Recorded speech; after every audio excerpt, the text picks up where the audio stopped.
on their beds at Afghanistan's main military hospital, despite funding and oversight by the US. Why did it take so long for these conditions to be uncovered? You're watching Inside Story Americas from Washington.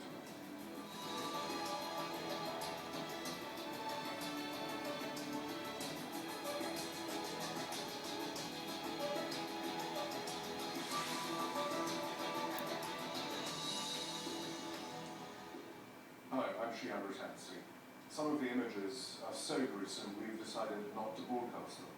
Emaciated Afghan patients, neglected in their hospital beds, with open sores, maggots on their wounds, some left to die. These were the conditions in Afghanistan's Dawood National Military Hospital, finally uncovered by a few members of the US military in 2010.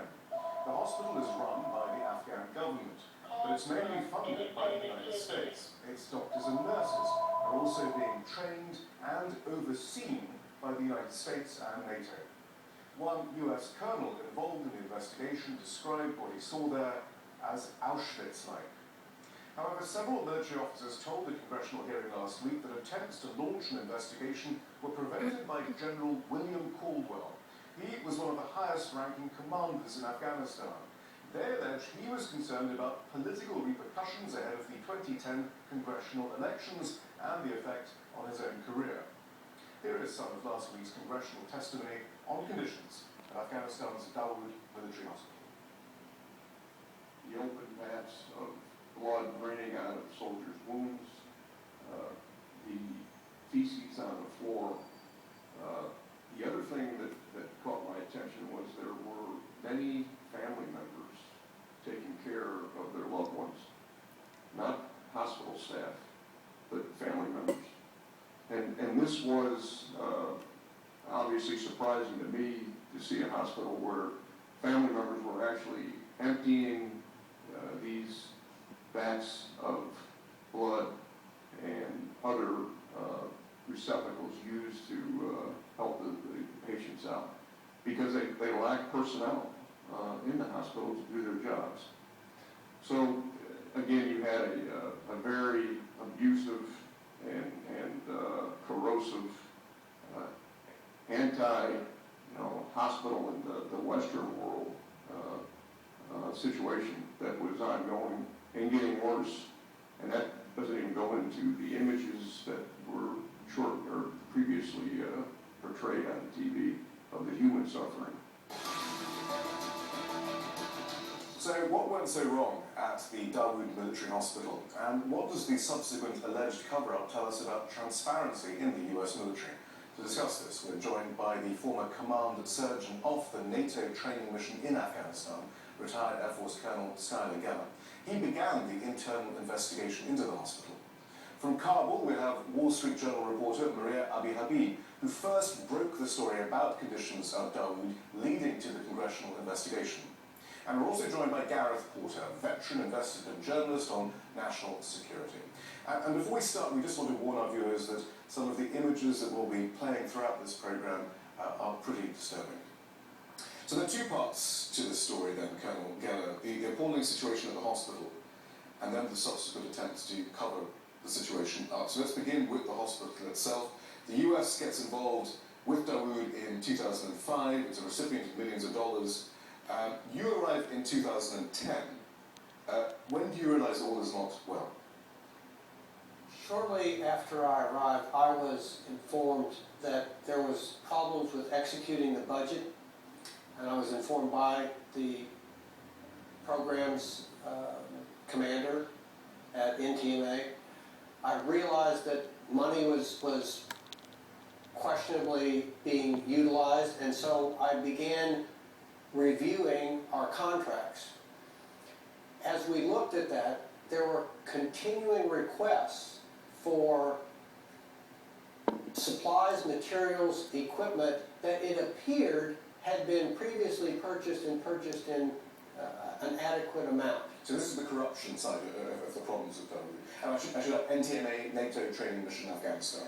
Yes, right. Yes. With my visits to the hospital, I saw nothing amiss with patient care initially, as had no senior medical advisor because we get the dog and pony show, the wet mop tour, if you will, so that it was not until after I had discovered how significant the problems were in the medical logistics piece, the support and supply to patients, the failure of patients to get medicines, and then as we moved in later in the summer, a couple of new physicians came on board for the NATO Training Mission Afghanistan's medical training advisory group, and they came to the wards, and with another nurse, Stacy Atchison, these two physicians were Captain Rich Black and Steve Mitchell, Lieutenant Colonel Mitchell. They began bringing these patient reports forward. So up to this point, though, there hadn't actually been unannounced ward visits or any real visits other than in the heavily choreographed official tours. Exactly. So what did you see? And when did you finally see it? And what did you see? It ends in late September. I was the recipient of multiple reports from the staff of the medical embedded training team at the National Military Hospital of egregious professional misconduct, neglect, abuse, and failure to treat that led to patients' deaths. These specific cases I was brought to see these individual patients. And this was the beginning of seeing the results of a long history of a culture of impunity at the National Military Hospital. Maria Abi-Habib, then, as Colonel Geller is beginning to get the full picture of the terrors, the horrors of Dawood National Military Hospital, there is this twin track that you're on the outside, you're a reporter in Kabul, and you're beginning to hear, or you're hearing stories about Kabul, about this hospital. How did that process begin leading up to your Wall Street Journal story of September 2011? Well, it took me about 8 months to finally break the story and reach the people I needed to. I'd heard a whiff about it from somebody quite senior at ISAF, and he was leaving in the winter time frame of 2011 and was quite disgusted with the way that the hospital situation just hadn't really been resolved, and mentioned it to me. And I kept just trying to find, anybody who would speak to me about this. And actually it was Afghans who put me in touch with Dr. Geller. Afghans who were also just disgusted with the corruption. Afghans who worked at the military hospital. And I showed up to the military hospital and they said, "This is Dr. Geller's number, you need to speak to him." And we probably did about 15 hours of interviews, and we spent a lot of time together. And he showed me lots of gruesome images. As Colonel Geller was saying, though, and this was on the PR circuit, you've written about General Caldwell, who we mentioned earlier, actually pinning a medal at one point on the body of an emaciated soldier. Tell us more about that. Well, General Caldwell, when I spoke to him, said that he noticed that there was something wrong with the emaciated patient, but couldn't quite tell me why nothing really happened with the patient's. It just seemed like General Caldwell was very vague. So he kind of said that he had seen the emaciated patient, but kind of left it up in the air. And as to what he then did about the emaciated patient. Colonel Geller, how did it get to this situation? Why had previous NATO personnel, previous US officers who were overseeing the hospital not said anything about this, or not even tried to investigate what they were actually supposed to be overseeing? I believe that the most senior of the... Maria, I'll come to you in a second. The most senior never got to see the reality. They were always given the general's tour of the hospital. And so it was the presentation of what are the positive things that the medical embedded training team have done, which was the message that was generally delivered. But beyond the superiors then, what about the actual people who are overseeing and training the medical personnel there? Surely they must be seeing this on a daily basis. As I talked to about the hospital, it's a 400-bed hospital. It is associated with the Academy of Medical Science, which is the true training mission with classes of combat medics, nurses, and technicians.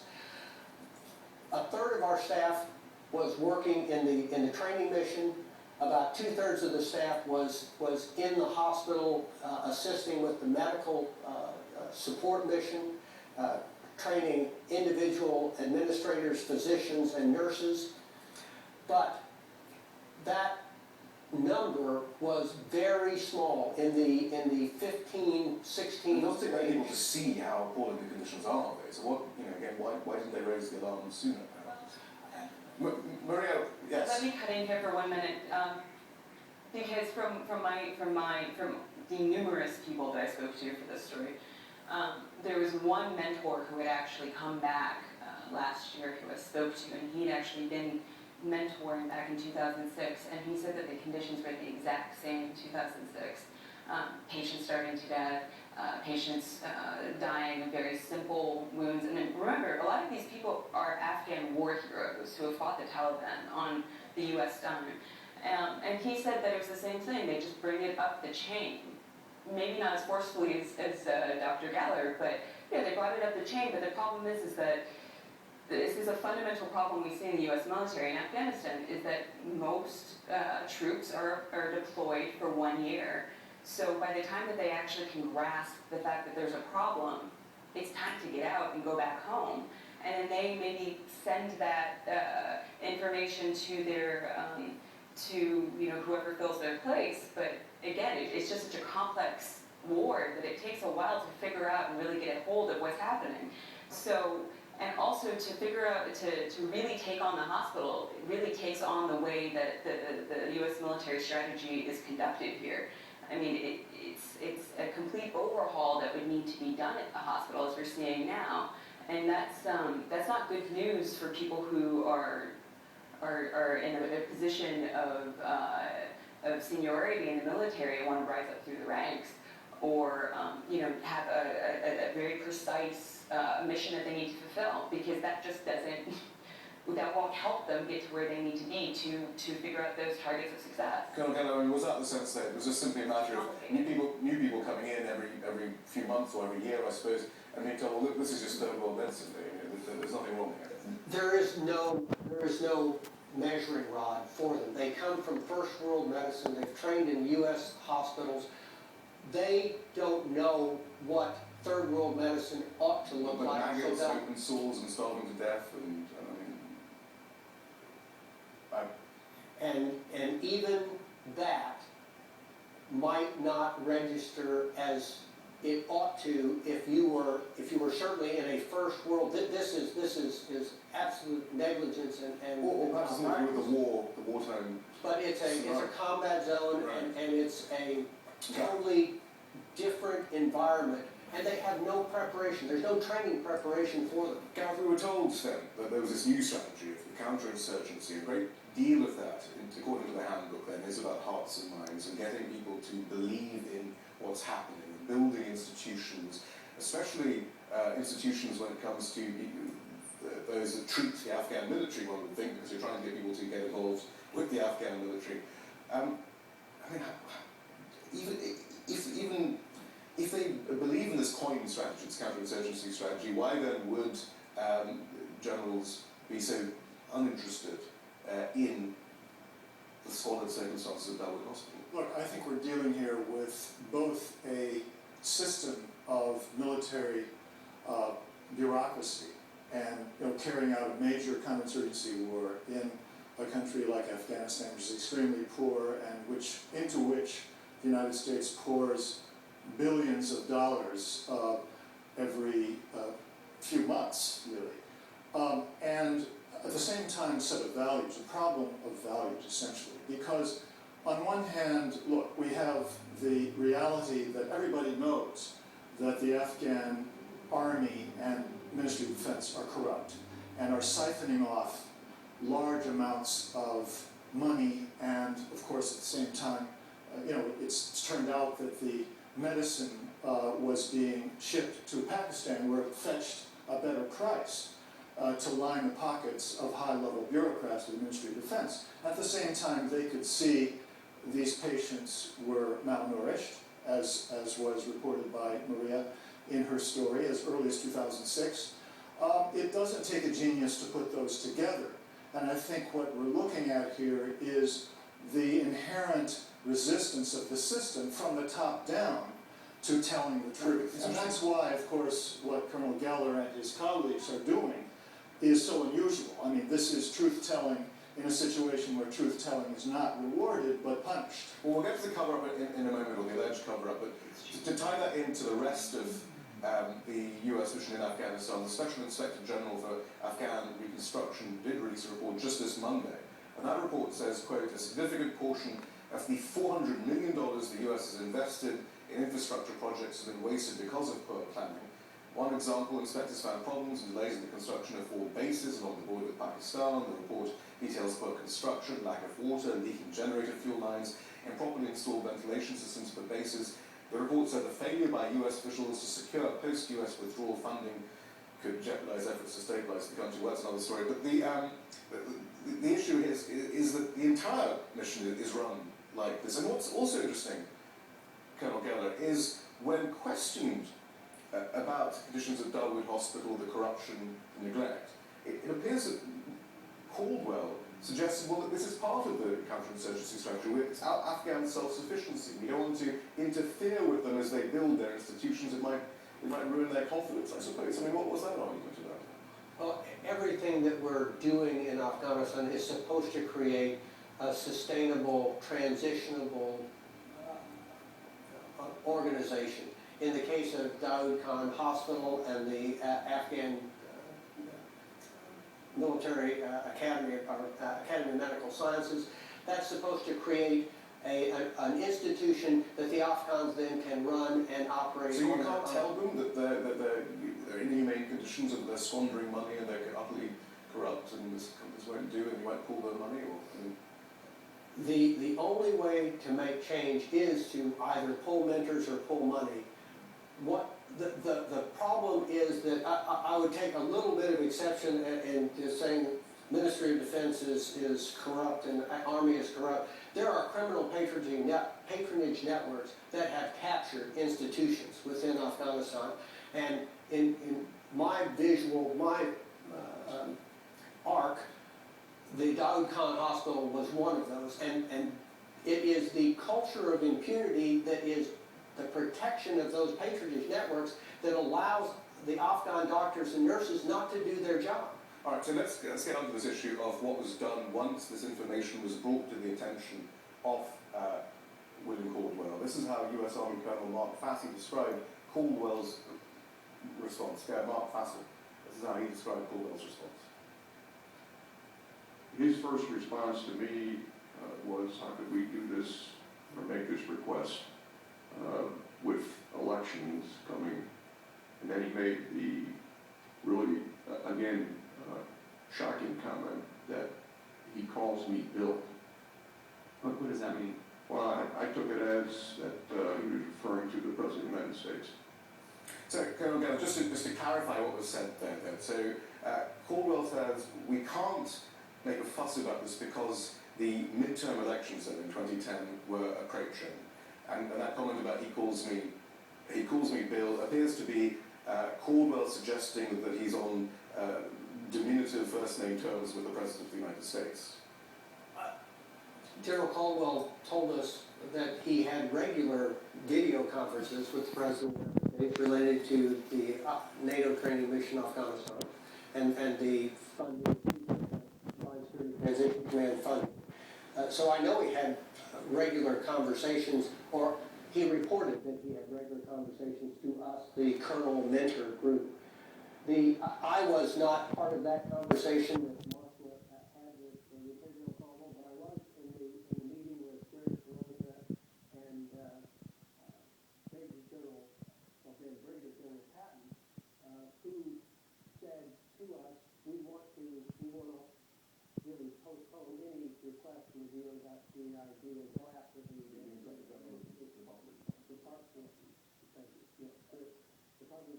Inspector General investigation. And oh, by the way, we don't want an investigation. We just want an assistance visit. It's entirely different personnel and demeanor of the arrival of that team. But he said, we want to wait until after the election before we do it. And he said specifically, Lieutenant General Caldwell wants us to wait until after the election. What are you told to do with the evidence that you've been collecting up to that point and when the abuse of that note?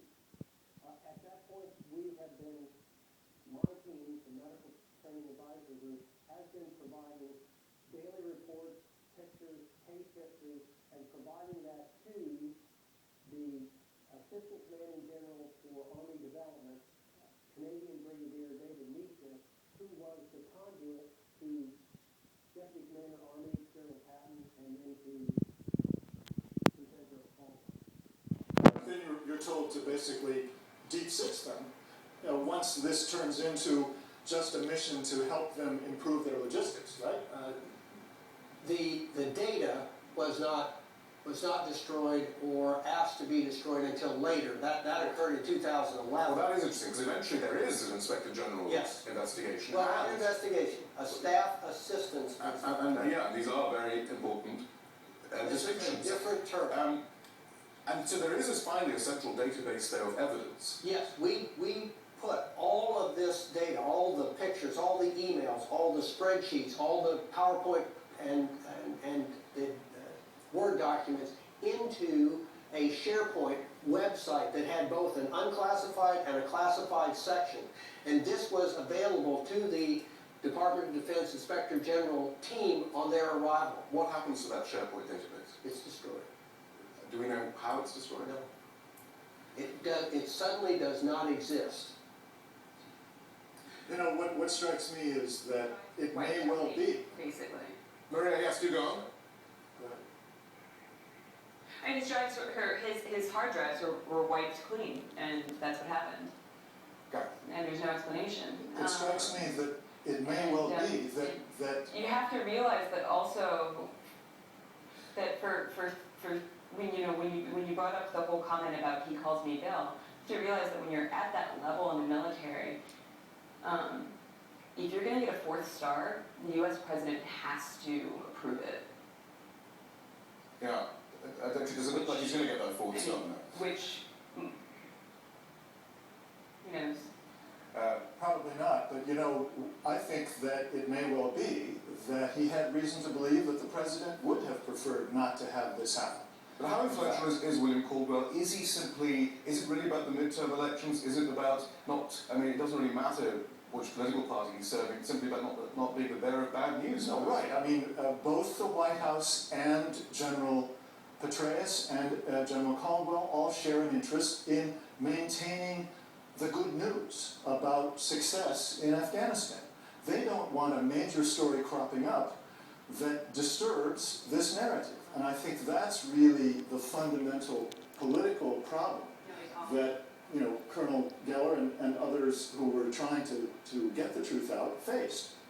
And what's interesting though is that this is now actually being presented as a good news story by General Petraeus. Well, exactly. Because the issues were found. He had the temerity to claim that, what actually happened in this hospital shows that the United States is successful in combating corruption in the Afghan military and government, which of course is an outrageous lie. I mean, the fact is that the United States has not been successful in combating corruption in Afghanistan at all. It's dipped out a few cupfuls of water in a great sea. All right, we've still got a great deal more to discuss. So what we're going to do is we'll continue this discussion in our online version, but that's it for our broadcast edition of Inside Story. Maria Abi-Habib in Kabul, thank you very much. Colonel Geller, thank you. Gareth Porter, thank you. But we'll have more online.